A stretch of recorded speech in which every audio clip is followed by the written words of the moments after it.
"Where are you right now?" I asked my daughter. She gingerly replied, "Oh, anywhere is great." Annoyed, I barked back, "Get home, neneo." To which my daughter responded, "No way." Outside of the country by a landly distance. We will not be available for 3 more days. All she had to do was call me and tell me that my order would be delayed. But there was no sign of remorse when I called her. In contrast, she responded excitedly, laughing at herself. When I drove by my daughter's and son-in-law's house, there was a low cry for help that came out. It was a very small voice, my most beloved granddaughter's. I unlocked the door with my spare key and went in. What I found was that my 5-year-old grandchild had been tied with rope and buried deep in the closet. My precious grandchild had been put in harm's way thanks to the stupidity of my daughter and son-in-law, and things with them were now not good. I was so angry and decided that the only thing that mattered at this point was to make my daughter or son equals in-law pay for it. Whatever happened, I am a grandma. I was feeling incredibly lonely. Up until these cold days have forced me to stay at home, for the most part. You see, my husband died a few years ago, and I live by myself. We both remember when he died. It was so sad, and I felt really lonely for a long time. But a great joy now is my kinder grandchild, Lily. I haven't seen my daughter, Emily, and David much over the last couple of years. Once Lily was born, we visited them a lot less frequently. It turns out Lily is quite fond of me, despite being almost completely absentee as a grandmother. Every now and then, she'll add in a "I love you" story, Grandma. Every single time she does, it fills my heart with more love. So I end up buying her stuff and even giving her money. My nearest and dearest observe this as grandma spoiling, but I feel no regret.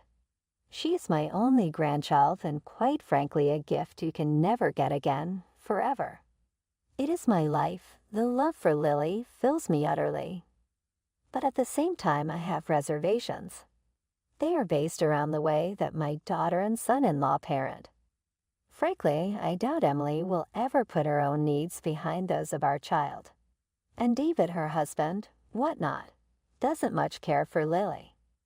I thought my late husband and I were showering Emily with love when we raised her. That is why I wish to bitch about the current events the universe threw into Emily's life. But at the same time, I question whether it is my place to mess with their parenting. I feel like anything I say would just be giving my 2 cents, which likely won't be appreciated and they'll probably ignore me anyway. What is more, if Emily's release of stress from my yelling at her indirectly harms Lily, then it will be terrible. Given that, much as I hate to admit it, they are normal in every other way. Obviously, what Jay and Mrs. Nasty say must already work on some level with regards to discipline. Notwithstanding my reservations about the current state of children today not being held accountable for inappropriate behavior. It is true that I miss Lily and feel lonely for not seeing her there, but as far as it will go, I can always still be ISIT. They currently live in the house my late husband and I used to call home. When he passed away, it was getting difficult to take care of that big house by myself, and I gave them the title. That is why I have a second key too. On other days, I think to myself that it will be good if randomly at some time next week, the doorbell would ring and Mika's voice welcomed Lily. I visited my daughter and son-in-law's house one day after a long time. Their house is a long way from where I am at the moment, so it's not somewhere that I would go for fun on my own. Yeah, I had a purpose for visiting today. I attended as a guest of a friend nearby. This particular friend is a classmate from middle school that I assumed would join me in talking about old memories. However, I could not have predicted that the discussion would grow into a much more serious topic. Nana, do you know anything about Lily? But she's my granddaughter. How could I not know? Unknowingly to my own naivety, I answered frankly. No, that's not what I meant. Is Lily a victim of link fade? Huh. The impulsive response of my foolish voice, what do you mean? I gave in to finally hear the details from my friend. But as the story played out, I started to get this creeping feeling of unease. I dropped to my knees after listening everything. That Lily is going through something like that without me even knowing. My friend did her best to comfort me when she saw the resignation all over my face. Of course, we don't know for a fact. This is pure rumor mill, but then again, rumors did shape up to prove to be correct. Could you maybe drop by on your way back to their house? Apparently, Emily and David had been going out a lot these days, at least according to my buddy, with nights starting early in the morning only for them to come back as late at night. They do not, of course, take Lily. The result is a neighborhood rumor that they abandon their baby and head out for a play date as couple. Some have also noticed Lily spends hours out on the balcony. If concerned neighbors tried to speak with Lily, they usually received a confusing response from Emily. She's fine. She just loves the balcony. I recoiled at that descriptor with the thought my daughter and son-in-law had become them. I know I had brought up Emily the best way, but now all of a sudden when she grew it went totally wrong. A friend cautioned me to see how Lily was doing, so I went out the door with alacrity and drove over to my daughter and son-in-law's place. My fingers shaking a fraction, I rang the doorbell, but nobody showed up apart from an echo of the chime. Are they not home? I scoffed as I was about to leave the area. But audible on my part, thinking I heard something at that exact moment. Help! The voice was soft, and my hearing had grown worse as of late, so I rarely caught quiet sounds. I hesitated, unable to recognize it fully. Is someone there? I addressed the noise. No response. I must have heard wrong, I told myself as I walked away from the house. However, at last I heard her sing, "Help," as clear as day. My spine chilled. Lily could only be the source of that desperate cry. I must have simply misheard since I am such a doting grandmother. Under the circumstances, my daughter and her husband were probably enjoying dinner somewhere. But why would their child have called for help, even if she left them without a caregiver? Of course, my mind first jumps to worst-case scenarios, and I quickly unlocked an empty house. Lily, where are you? Through the system, I had been able to get my voice to her, and not too far off along came Lily's response. Grandma. Yes, it's Grandma. I'm here. Lily told me she was in the closet. My ass wrote a vetter. My worst fears had come true. Lily was in a tight soda can coil of rope inside the closet. Lily, how could this happen? In a frenzy, I clawed at the rope to get her loose as fast as possible, but damn it, those knots would not give. The constriction is immediately very tight and leaves almost no marks on Lily's skin. I managed to grab a pair of scissors nearby and cut her loose from the contraption.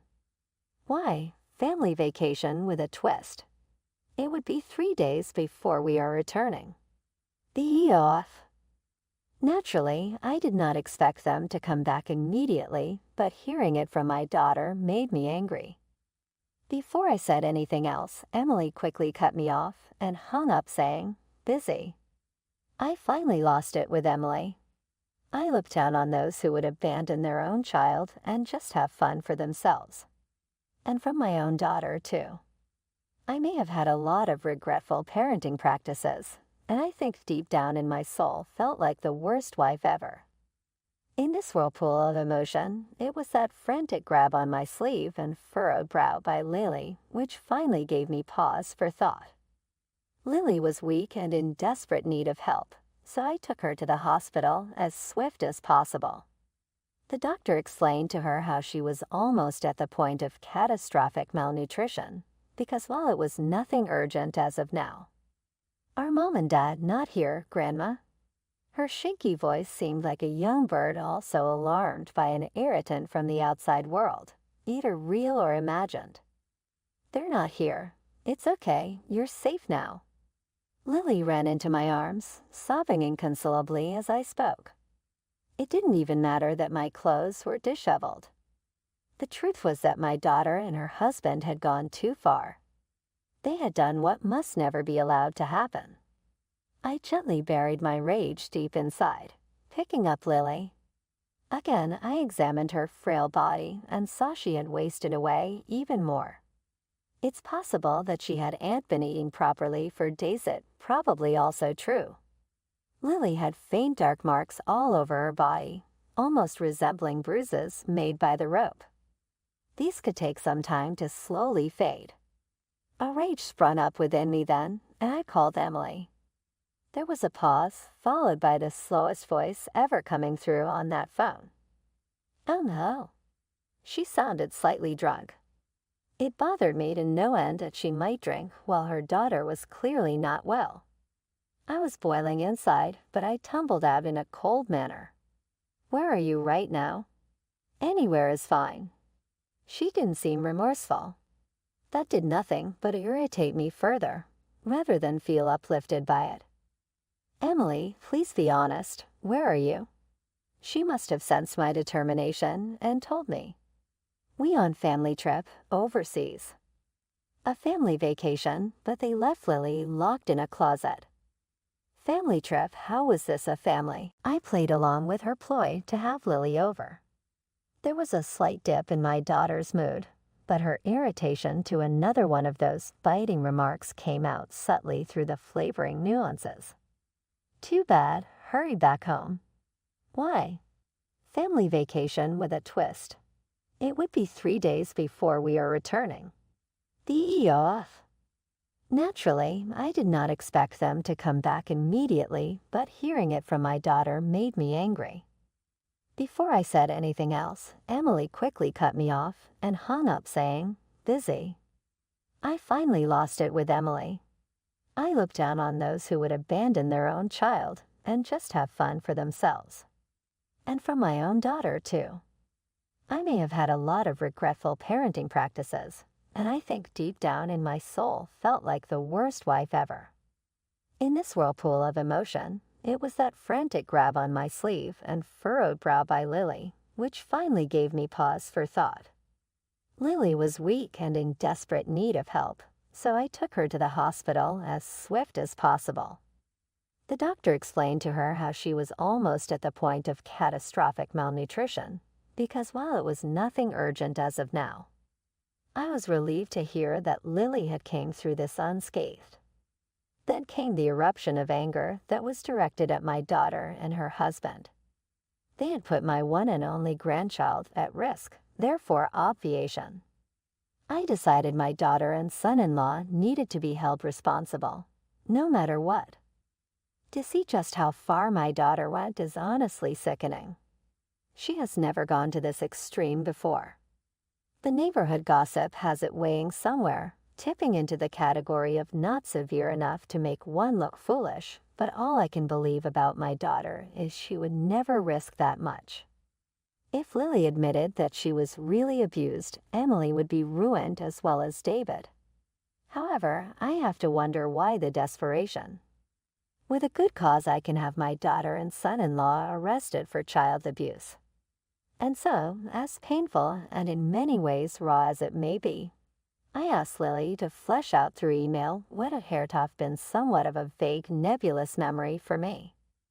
Lily hesitantly shared, "Mom, one day I watched Mom come home with a man who was a stranger." The implication was obvious. Emily had an affair. My anguish deepened. Lily went on, "I said hello because I thought maybe he's one of Dad's friend and asked him not knowing anything, but then Mom got furious."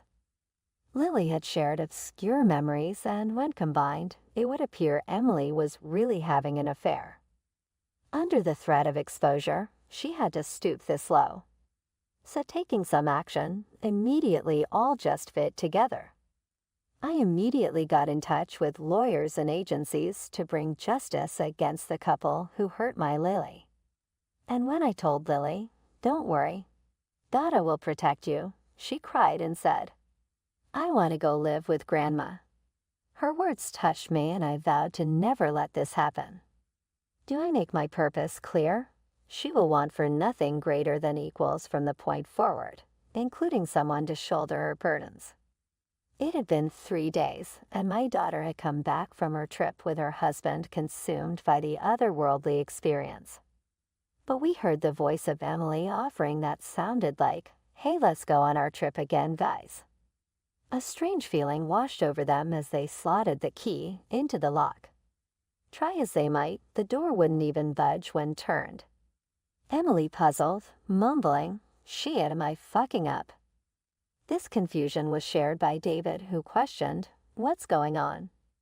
Emily became increasingly irritated when the key would do nothing of the sort.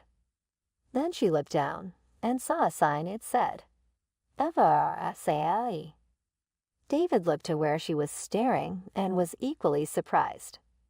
"What on earth is happening?" he exclaimed. They both just stood there, clearly lost in the sauce. Then it hit Emily. "That old hag is responsible for this strange turn of events," she exclaimed. Emily grabbed her phone and called the number listed as "annoying old lady." "Hello, have you returned?" My voice, an octave above what I'd call mama trauma octave-ish on the scale of mentally through the phone and high-pitched enough to echo back through it. Emily vented out in a burst of anger. I guess all the frustration got to her. "What the hell? Phones call us. Why is our house on the market?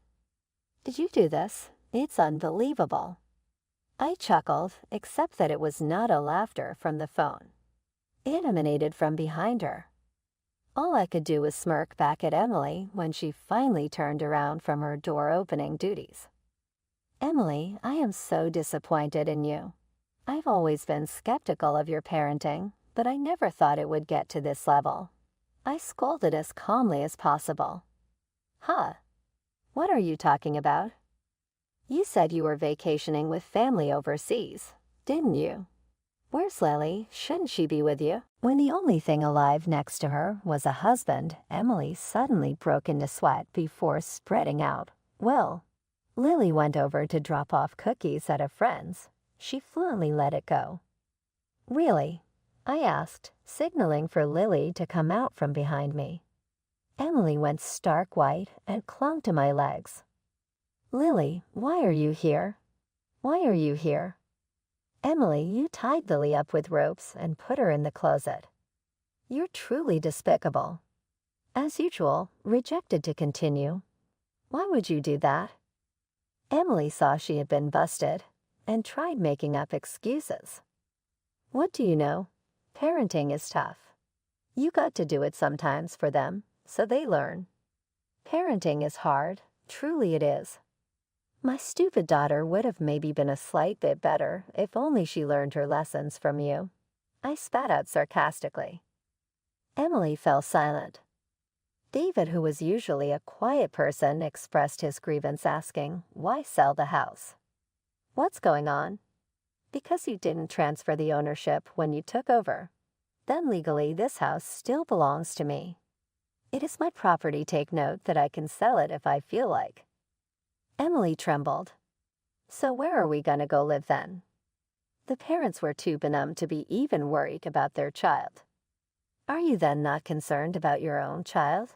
They looked uncomfortable as I gave them my serious teacher voice. "So Lily takes refuge under you." "No problem," Emily said with their typical coldness, which was something that made me angry. I sighed. Emily had managed to achieve a mix of shock and disbelief. An effect Kodak, hip-hop legend with decades-old criminal convictions, was seeking out so that he could make his point clear about current rap music. "When you were gone at gallivanting, I went to CPS and lawyers and law enforcement. I have a transfer of custody for Lily." They did not look sad, oddly pleased instead. "Really? Like so we never have to parent again." Fantastic. Every now and then, you save something as well, don't ya? David did not reply, but he nodded sheepishly. But this shit gets real here. And I knew that the very announcement of this news would make them feel good, so it was time for me to finally get my revenge. Hard to change custody, right? You may not be dumb, so you get the point. Particles they did not appear to take me as gazelle's kazoo generate dark matter magneto sear continent antenna horn prongs, sever crossed fingers think isks even sit down. Shit, I just asked Child Protective Services to sort me out, and they went ahead and with a 5-0 over something nothing at all. It had happened so quickly their faces went white. I gave them a sweet little smile, as for you too, to think back to the days in prison. Then she exclaimed, "Hold up. This is bad. We need to escape." Unable to keep his emotions in check any longer, David hollered, "We have to go." "Calm down. It is not going to instantly eat us or anything." They were both obviously peeved, so I thought, what the heck. David Lily did not get a tag in by Emily this time. She was going to be caught serial humping. By the way, David was dumbfounded as I spoke at first, but he soon went red and lunged for Emily. "What do you mean? You were having an affair?" "Calm down. This old hag is straight up saying things out of nowhere." Emily did everything she could to make him feel better. Emily tried her best to pacify David, but he was clearly still upset.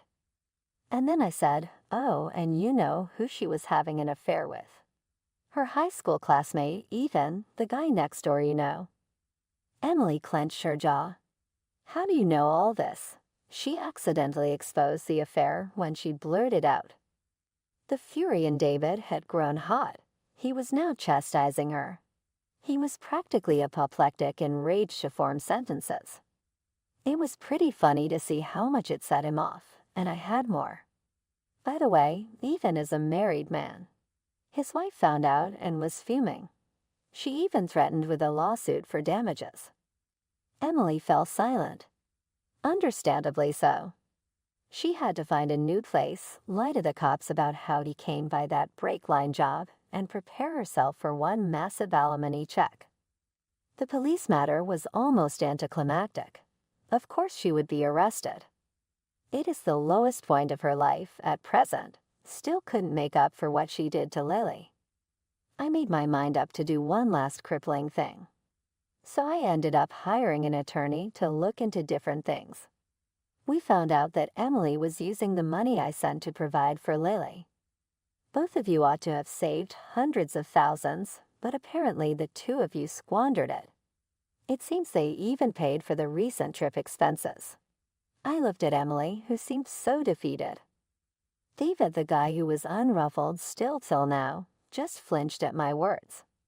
"Well, I have to, so therefore going to make a claim," I said, adding just a touch of sarcasm, and then I saw red and let out one final parting shot stating that enough was really enough, for which Emily unleashed a tirade of her own. "How can you do this to your own daughter? Unbelievable. The worst parent in the whole wide world." My response, "I was going to tell you the same thing." Emily felt her anger start to rise, but she had done it to herself. I never ever would have thought my own daughter could stoop so low.